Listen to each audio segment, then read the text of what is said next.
Welcome to the Coffee with Karen podcast, a weekly chat show discussing everything from holistic health to current affairs from a mental, physical and spiritual perspective. Get your weekly cup of positivity with a sprinkling of woo-woo.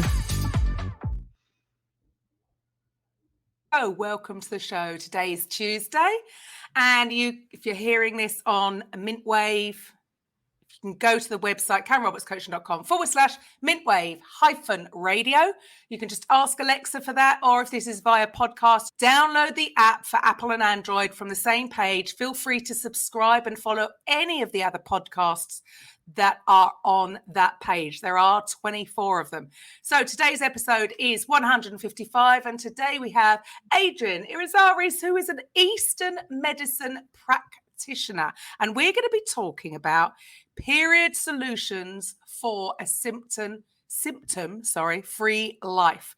I'm your host, Karen Roberts, helping coaches and therapists to get their message heard to the people who need it. PHC is an Eastern medicine practitioner using non-invasive approaches to restore harmony and health to women's bodies. Now, she uses her experience as a certified peristeam hydrotherapist, a ketonic sound healer, herbalist, and Chinese nutritional therapist to educate and empower women to heal their bodies naturally. Now, she has also been featured as a top 10 industry disruptor for 2023 in Apple News and Google News. So welcome to the show, Adrienne.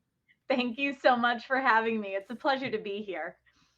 Awesome. And this seems to be a subject that I don't know why, but people don't seem to be really happening, even though it affects 50% of the world's population.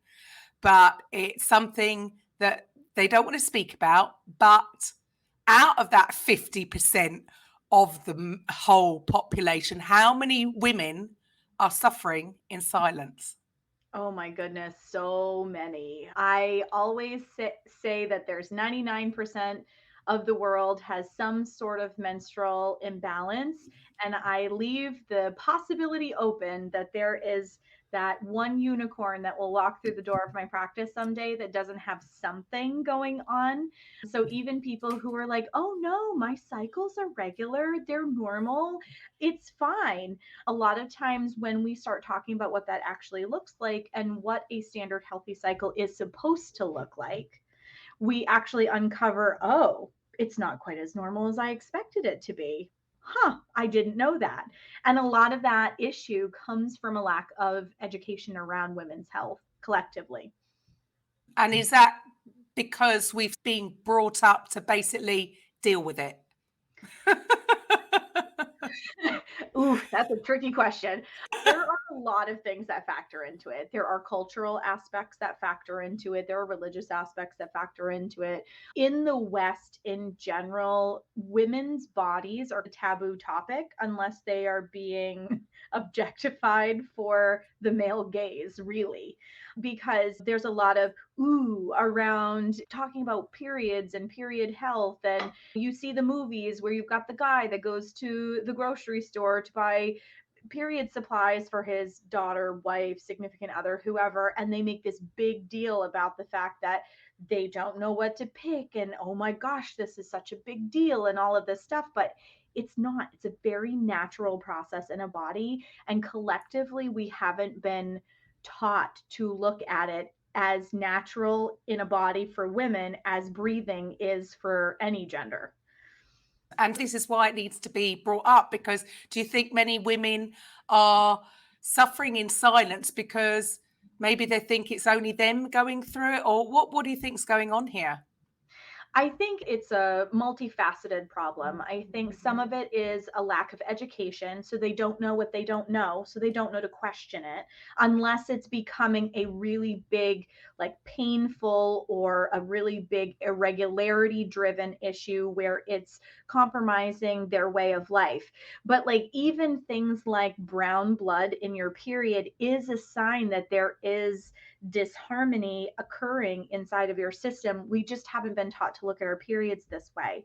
So I think a big piece has to do with women's health education. I think some of it too is women don't say anything about it because they don't know what they don't know. A lot of us got our education, like maybe we got some basic health stuff, but more of it was around sexual health and not getting sexually transmitted diseases. But really, like when it comes to the fact that you have 4 phases in your cycle and that each of those phases gives us gifts and has certain things that it needs in terms of care, those aspects of things get lost in the educational system. So then women are having their bleeding and they're like, but I've always had this happen. And it's okay. So you started cycling with something not happening in a well supported way since the beginning. But because it's been since the beginning, they don't know to question it. The other thing that really frustrates me too when I'm talking with women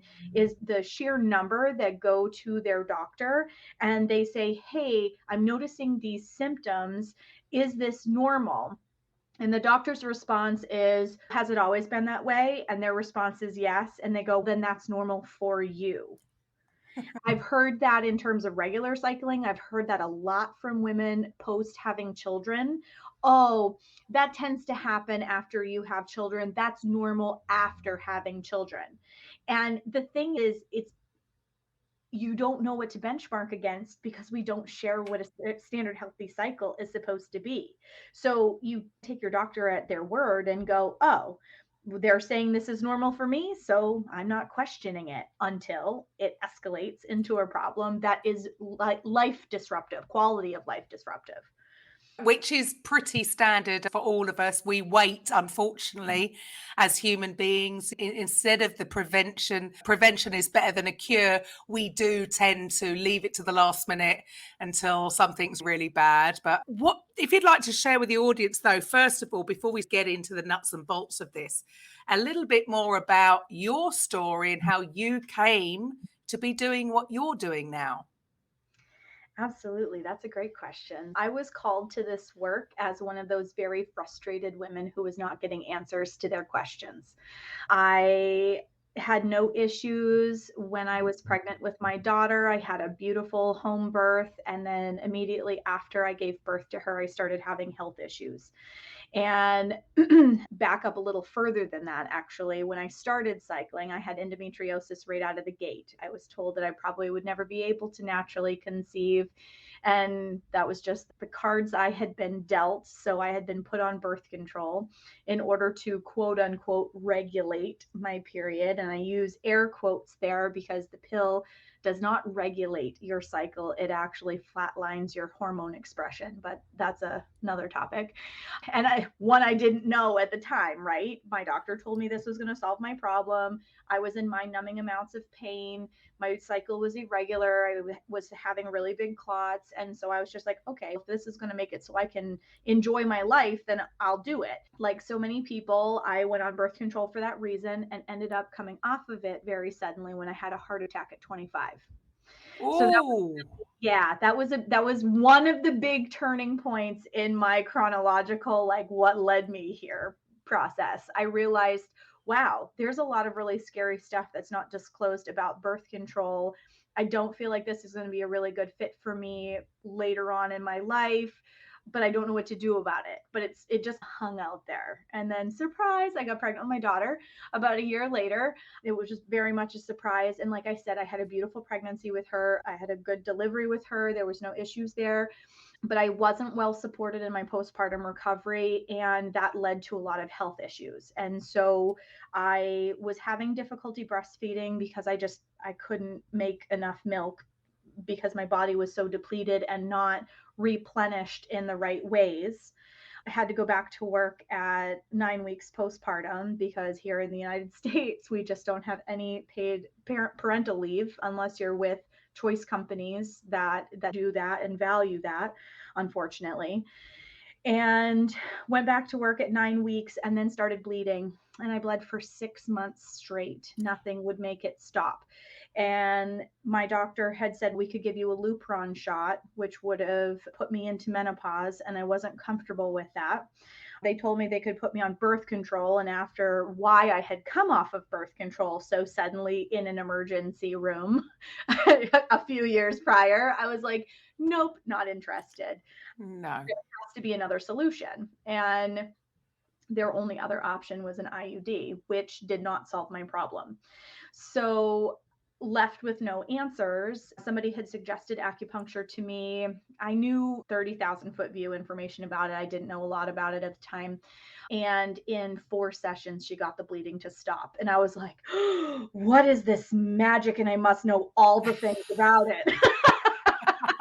You literally saved my life on so many levels. I don't need a blood transfusion. Please tell me more about what is going on here. So I had an incredible acupuncturist who very willingly nourished my hunger for more information about Chinese medicine, how it worked, why all of this, because I was the why kid growing up, needed to know why everything happened the way that it did. So she fed me everything. Like I would come in with a book and she would hand me another book, and I'd come in next week for my next appointment and I'd hand her the book and she's, oh my goodness, you've read almost my entire library. And I'm like, good, what else could I read? This is great. So I asked her lots of questions, and she really fueled my enthusiasm for Eastern medicine from the very beginning. And between that and the work of Paul Pitchford and his work with healing with whole foods, I really got started in terms of knowing that Eastern medicine was my calling. So I worked with that whole Chinese nutritional therapy side of it, some of the herbal side of it, did a lot of self-study, although I was fortunate to be able to have some seminars here and there to piece together some of my education early on, because I was just hungry for information, and I'm like, wherever I can get it, tell me more. I'm so excited. And then fast forward a few more years, I met the love of my life, and we got married and decided to have a baby of our own. And he had kids from a previous marriage, and I had my daughter, and neither of us thought there would be any issue conceiving. And I found out that I was struggling with secondary infertility. I had 4 miscarriages by the time I landed in the IVF doctor's office, with 2 mishandled IUIs, a whole battery of tests and blood work and genetics and MTHFR and everything else tested you could possibly imagine. And only to have the IVF doctor laugh. Okay, that was probably the most heartbreaking part of the entire appointment. He laughed in my face and was like, your test results are fine. His test results are fine. I have no idea why you can't get pregnant, but we can do IVF with ICSI, and then walked out of the room.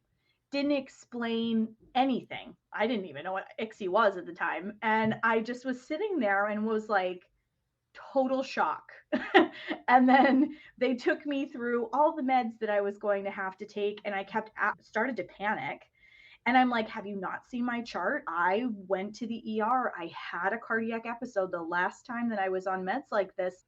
Are you listening to what I'm saying to you? I don't know. Can I even take this stuff? And I'll check with the doctor, blah, blah, blah. Here's the whole thing. Sent me out the door with a birth control script in my hand and a packet of paper. And I got into the driver's seat of my car and I started to sob, because I'm like, what do I do now? Where do I go? This was supposed to be the guy with the answers, and he didn't have any. And nobody heard any of my fear. Nobody heard any of my story, my medical history story, or at least they didn't appear to when I was in there. Because why would you hand me a birth control script without checking with the doctor about medical interactions first? So this whole experience was like very disempowering. I didn't feel seen. I didn't feel heard. I tried to advocate for myself, but I was in that office a grand total of 30 minutes from the time that I landed in the waiting room to the time that I landed back in my car again. It's like I was just a number that got pushed through, and the heartache that I felt, I had to get through the emotion in order to come out on the other side and go, if I'm having this experience, other people are. If I'm asking these questions, other people are. And I'm like, nope, I refuse to accept this as my reality. I'm going to go find the answer. And my history, Chinese medicine was the place that I always found the answers I was looking for, questions that I never ended up with a logical response out of the Western toolkit. Now, if I'm having an ectopic pregnancy, none of what I'm saying is to demonize the Western system.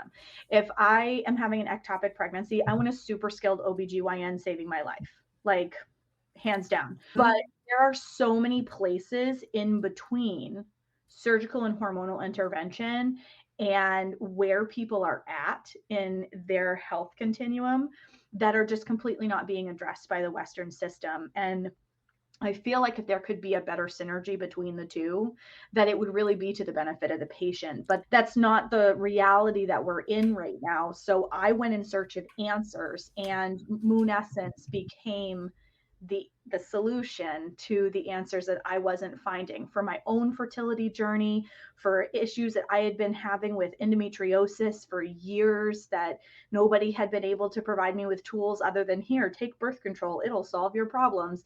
Instead, I ended up with 30 pounds of weight gain and issues with depression and all of these things as a result of being on this medication.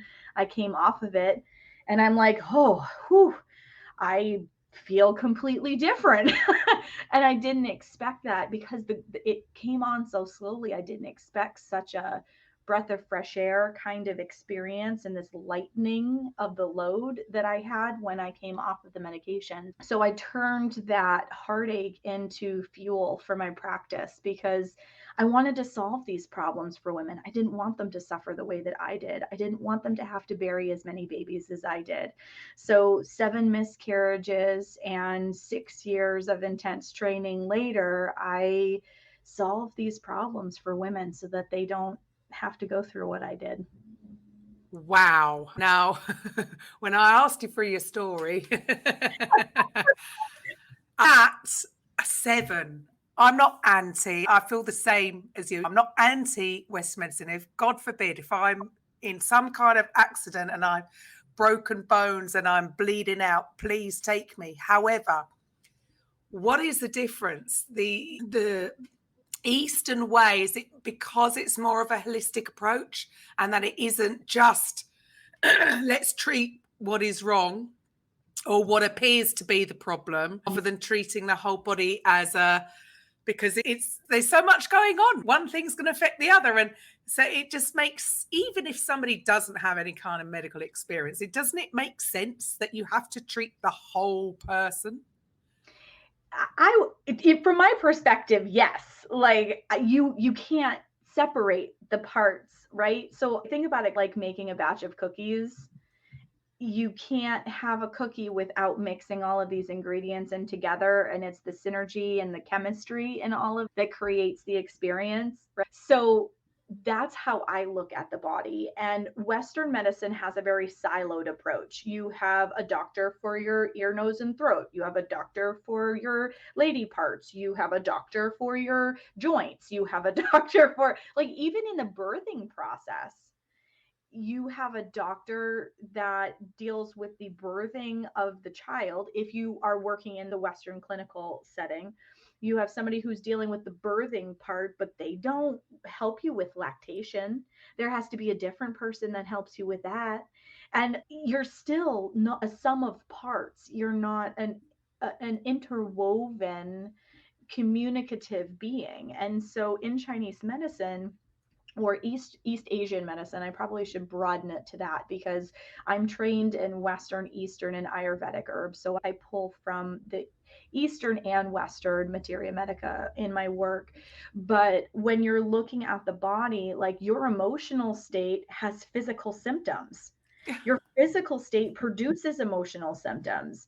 If you're having a spiritual crisis, it will show up in emotional and physical ways. Like all of these things are all parts of the same divine being, right? And Yeah. I see so many women in my practice, like from a medical standpoint, there is no reason they shouldn't be getting pregnant. Their cycles are regular. If you were to like go down a checklist and you've checked all the boxes, yeah, their body is doing exactly what it should be and they're working from a place of abundance. But if they're so stressed out, Mhm. they can't even see straight, then your Mm. survive brain, right? Your lizard brain, your primal brain only can do two things: survive or procreate. That's it. And so procreate suffers, and the body goes, oh, you're being chased by a saber-toothed tiger. This is not a safe environment to bring a child into, and will not allow you to get pregnant. Like it just won't. So our Uh, world is moving faster than it's ever moved before. We're being chased by a lot of tigers. Yeah, aren't we just more so than we ever would have back then? But the weird thing is, more and more people are under more and more stress. And okay, so I have two girls, so I don't know what it's like to not to want a child and not have one. But it says to me that in itself will put you under stress. So not helping the situation at all. So it does to me. Yeah, to me it makes a whole lot of sense to treat the person as a whole. And yes, the physical, the mental, the spiritual perspective has got to be looked at. So now you're helping all these wonderful people deal with a lot of their stuff. Let's go back to, okay, women in general.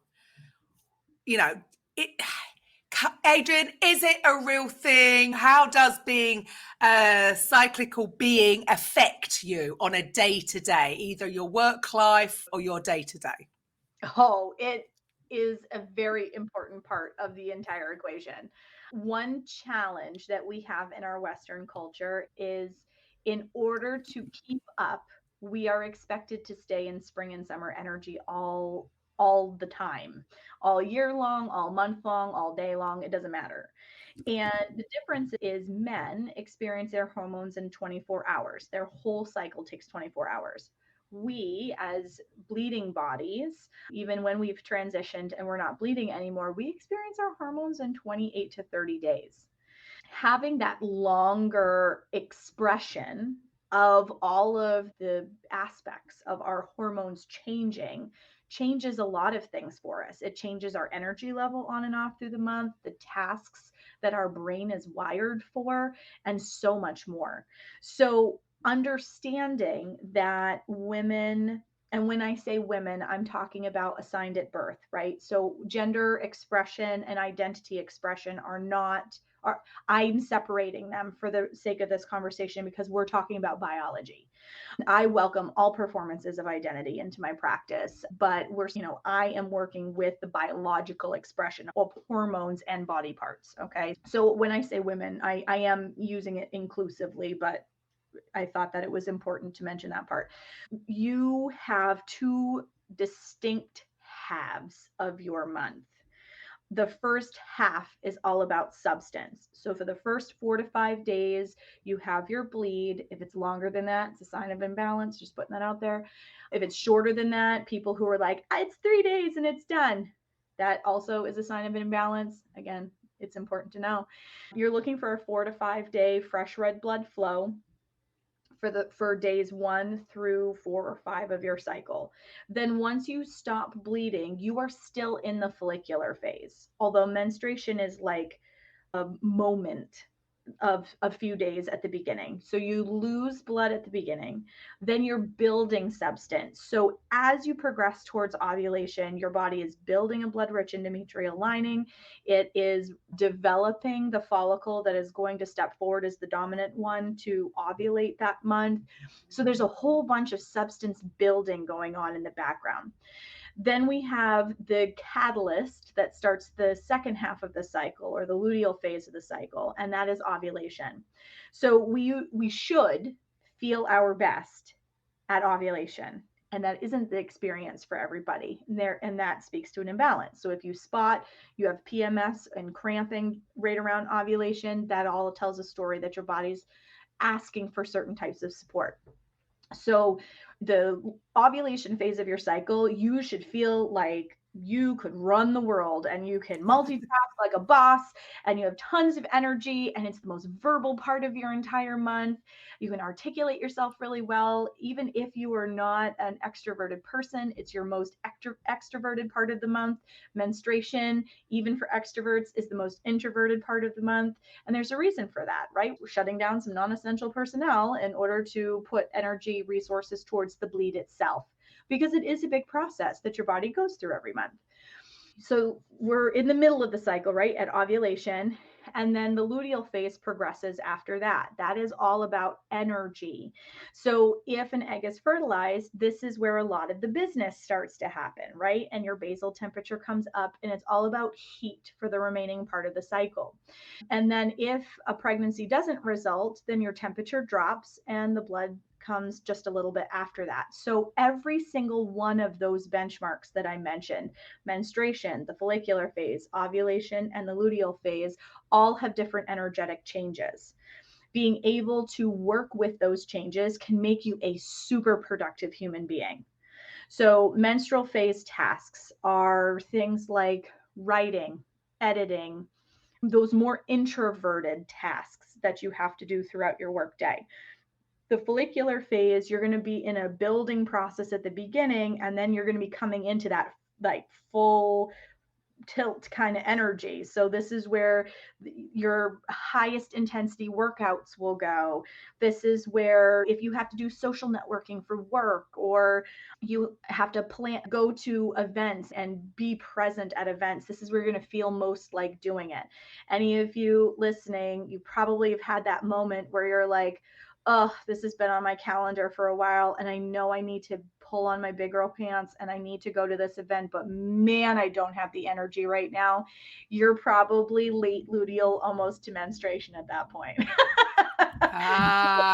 Normal feelings. So luteal phase tasks are going to be things like planning and executing. So this is where I do a lot of my strategic planning and trip planning. So if my family is going to go anywhere, I put those tasks in the luteal phase bucket and I schedule my work throughout the month that way.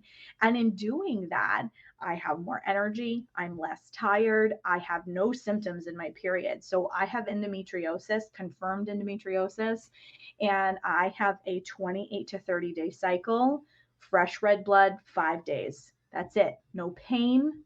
It doesn't run my life.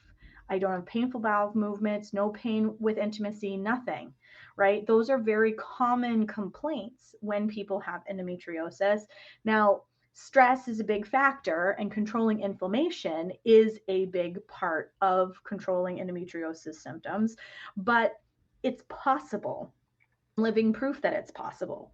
So learning how to harness all of the changes that your body goes through all throughout the month, you're able to be your most productive self. And then it shushes that little inner critic in our head that goes, oh, come on, you can do it, sister. Get yourself up off that couch. You've got laundry to do. You have this thing to do. You have this other thing on your checklist. Like, you can do this. Stop being lazy. Does that sound familiar to anybody? Yep. The thing is, but we criticize ourselves in these very non-productive ways because we think that there's something wrong with us, because the culture around us is telling us, if you're tired, you're lazy. If you're sitting still, you're lazy, and your worth is being defined by how productive you are. And that's garbage. And so understanding all of the changes that happen through your month in your cycle helps you to go, oh, I'm coming into my period. This is normal. And then you can plan for it. Like my kids, I go, hey, mom's moon time is coming. Laundry room. Like, I'm not doing anything after, and I'll give them the day of the week. And they do. They don't even ask questions. They just take their laundry down. Laundry goes through the machine. Wow. I'm not carrying baskets while I'm bleeding. I'm not doing it.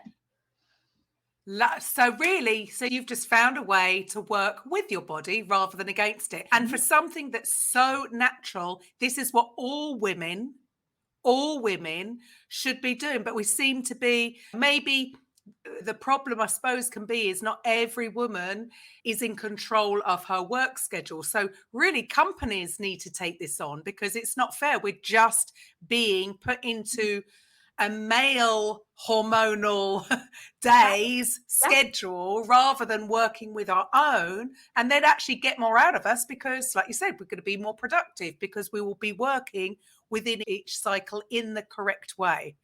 I've never heard it explained.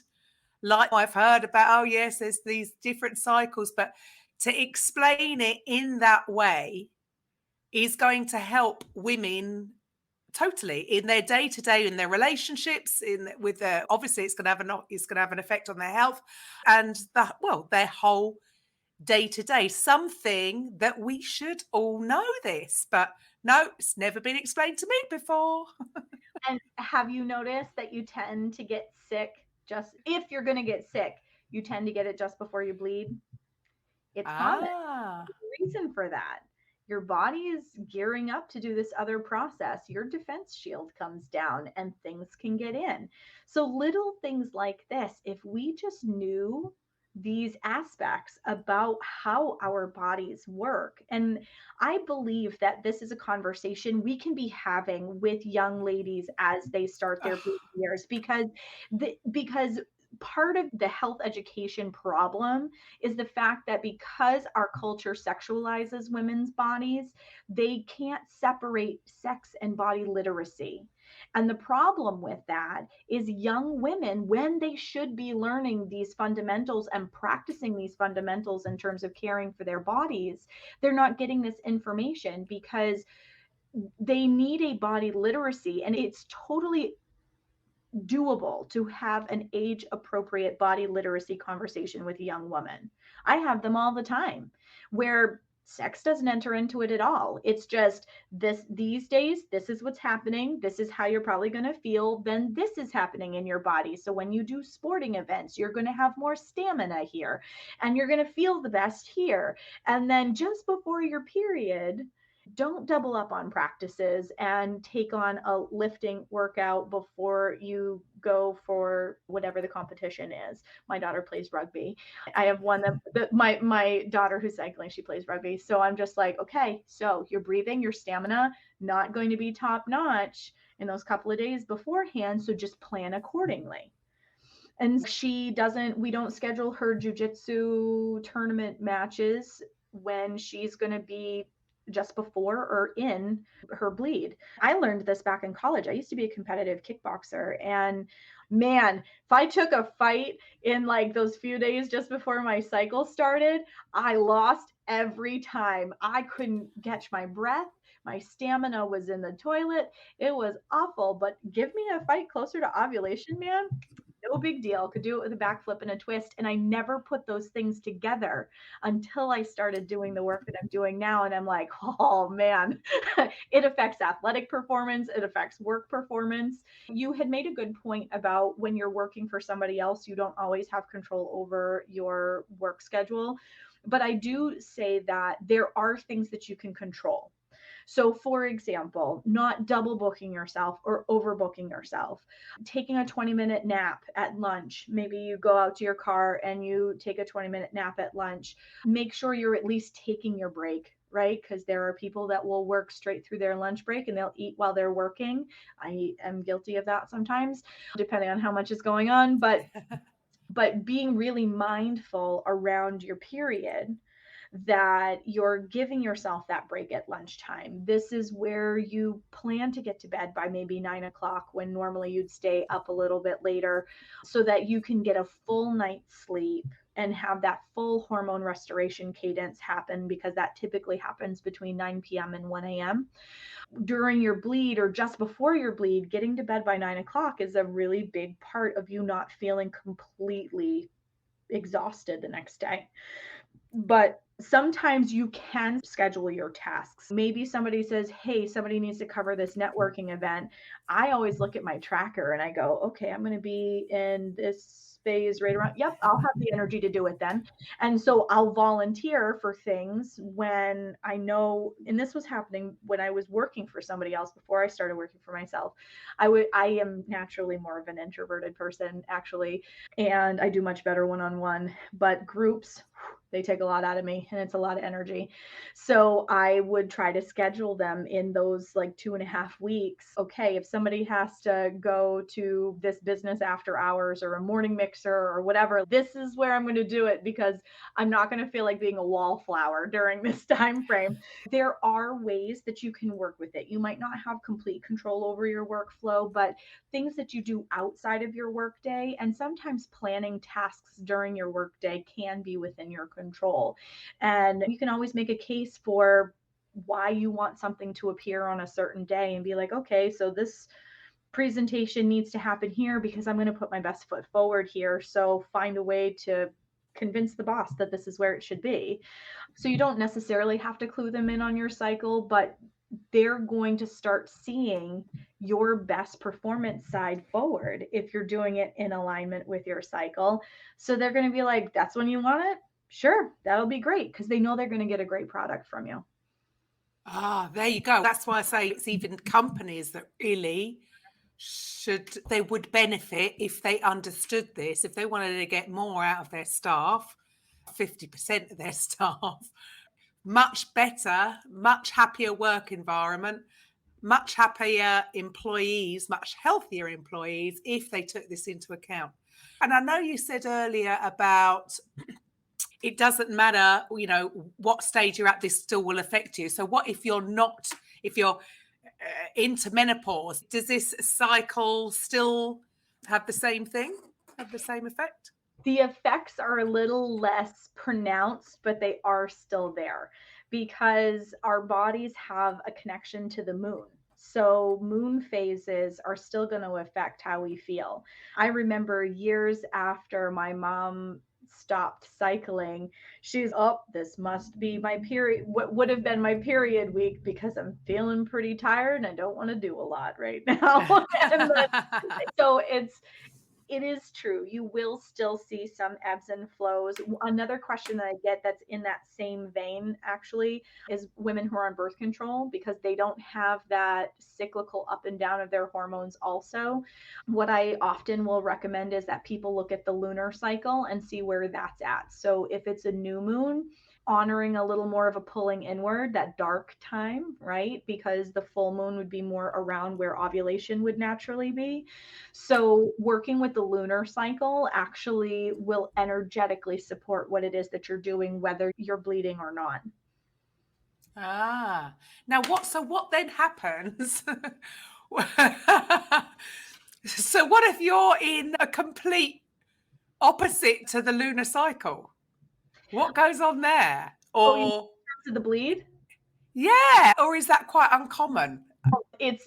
That's a great question. And I love this question, because the way that our communities, because we used to live in villages, right?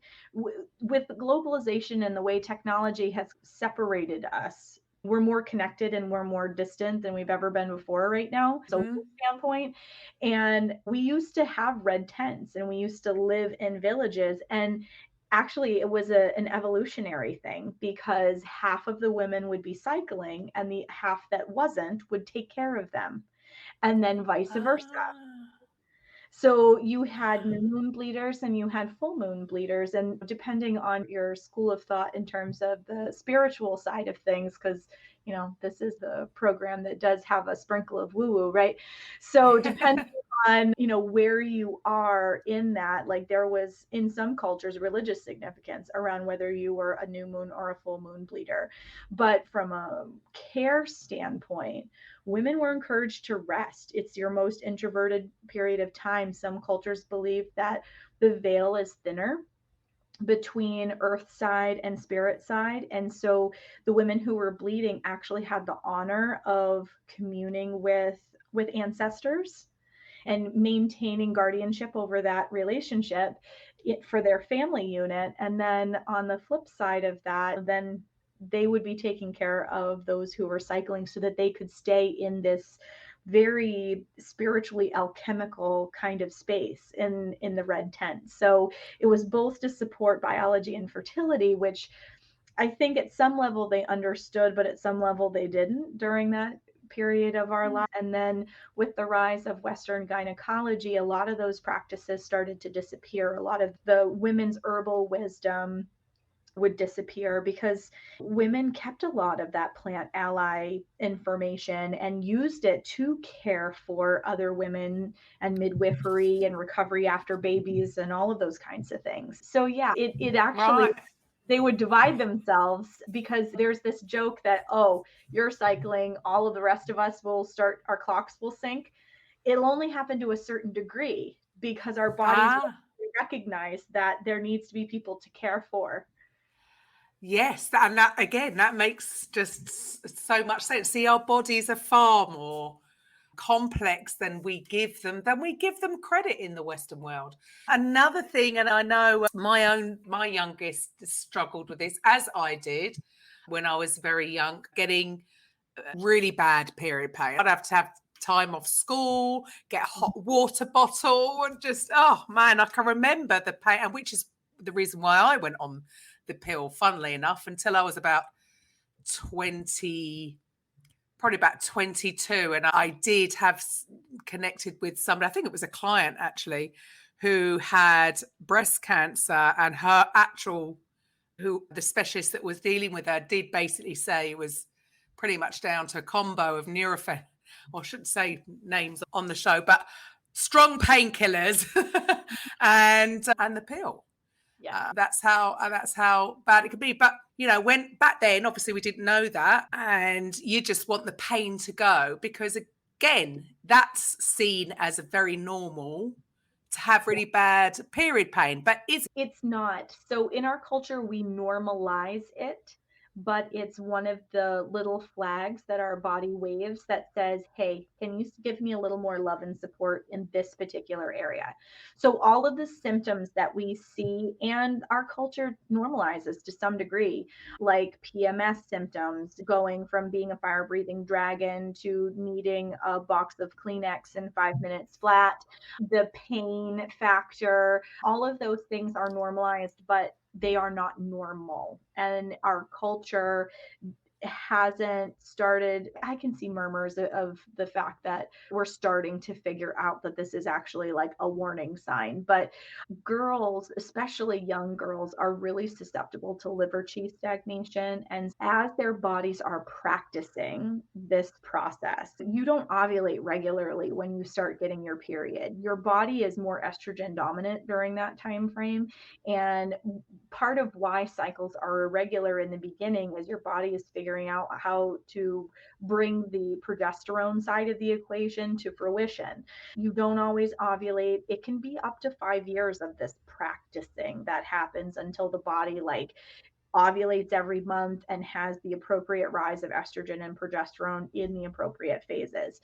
So because that's the case, it is very common for young women to have symptoms like you were describing. And part of the work that I do is not only to educate people about what's going on in their systems, but I also provide them with tools in terms of being able to manage some of those symptoms. So pelvic steaming is a really great way, because you were talking about the hot water bottle. Well, pelvic steaming provides heat in the pelvis, and the pelvis needs to stay warm for circulation to happen appropriately. When circulation starts to stall and get stuck, this is like having a traffic backup on the interstate, right? If there's an accident, traffic gets all backed up and can't flow smoothly. But start to clear the debris off the highway, you no longer have the people gawking on the opposite side of the road going, what's going on over there?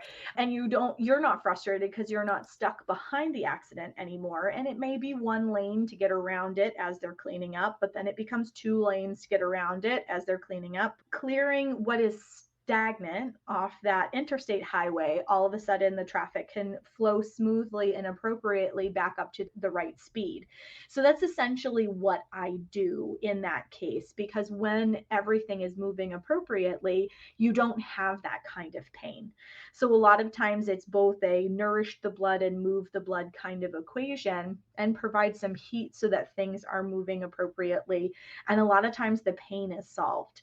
You mentioned that I was an acutonics practitioner, so I use sound therapy as well. Excuse me. Acutonics is one of the only sound modalities that has a hands-on application, because it came out of an acupuncture school, and it's about 30 years in existence at this point. And you're applying forks that are vibrating to the same acupuncture points that you would apply needles in order to move things that are stuck. So this way you're able to address pain in a non-invasive way. You're able to address emotional symptoms and things like that in a non-invasive way. I love acupuncture, but some people, the needles part of it is a really big hurdle. So I love using sound for that Wow. reason. Yeah. Wow. So it is all about, you know that I'm a big believer in the whole energy thing and the frequency and thing, and it makes, again, it's combining these. I love that you're not just doing one thing. And I do feel that this is the issue sometimes, is it's no, our way is the right way.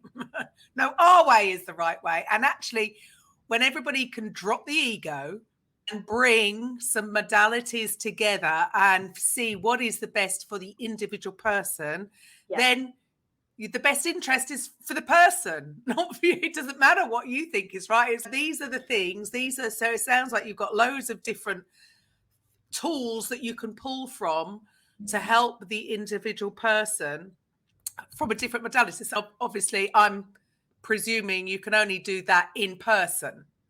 No. Or am I wrong? Oh, there you go. So, see, don't ever presume. So explain how you would do that. Acutonics is something that can be done at a distance. And it's always something that my clients are like, wow, I didn't know I was going to feel anything. But then they can start pointing to the places on their body that I applied forks, which is just the coolest thing. And it shows how we really are all connected collectively. We wouldn't be having this conversation if it wasn't due to frequency traveling through, would we? Exactly. And Love it.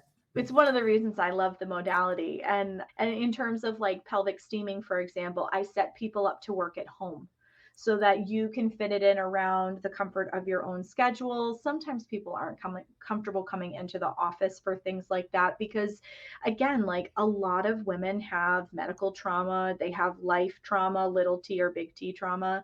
And this way you can do it in a safe, comfortable environment where you can really get all of the emotional benefits as well as the physical benefits of the practice.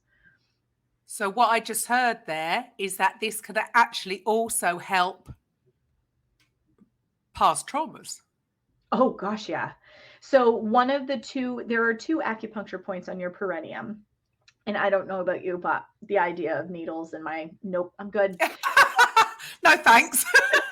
It's actually one of the things that kept me from going to acupuncture school, because I'm like, nope, you guys need all the things. That is nope, I can't do it.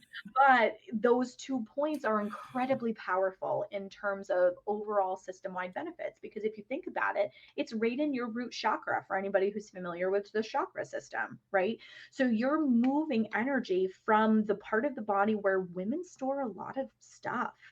Like we put all of our identity stuff in there. We put all of our family history, ancestral stuff in there. We put all of that gets wrapped up and can come out as menstrual cycle imbalance expression.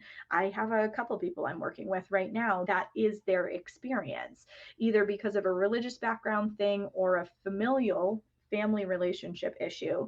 There was a lot of shame around seeking help for issues. They internalized it and it actually magnified the expression of it. And so these 2 points, one of the two is a low point, LUO. So in acupuncture, there are low points along the system that move things that are stuck. So having an accident at an intersection that affects flow in a bunch of directions, right, and really causes a big slowdown, it takes a little bit more effort to move things off of the highway, but once you do, you get a bigger effect. So low points, one of those two is for the channel that runs along the midline of your body. You're able to move energy, emotions, trauma through the energetic superhighway, and blood, fluids, energy, all of those things move along this highway that runs through your uterus.